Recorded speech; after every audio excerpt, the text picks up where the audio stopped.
So in the beginning of 2016, we had a project launched on the national desk at the Post, and the idea was to try to explain to people why so many people were dying of opioid overdoses, particularly in Middle America, particularly middle class whites.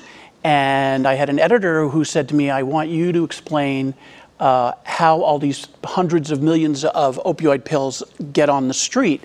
It doesn't make sense to me why we can't just keep them in the supply chain. And so I started reading up on it, and I started calling around. And indeed, there had been a lot of coverage of the manufacturers and the doctors and the pharmacies, but nothing on these wholesale distributors. So I realized there was an opportunity to write about their role. I started calling around, and eventually someone said, you've got to call Joe Rannazzisi. This is what he's been doing for the past decade. And I did.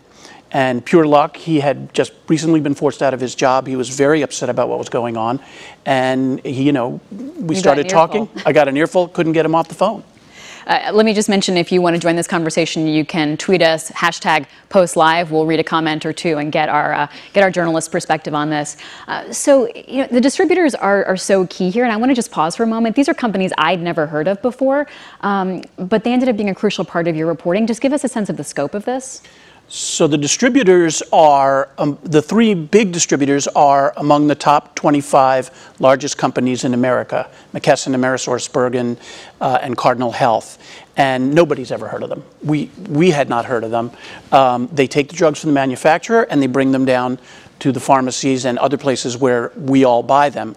That makes them the most important point in the supply chain if you want to choke off the pills that are getting out onto the street and being used by users and dealers.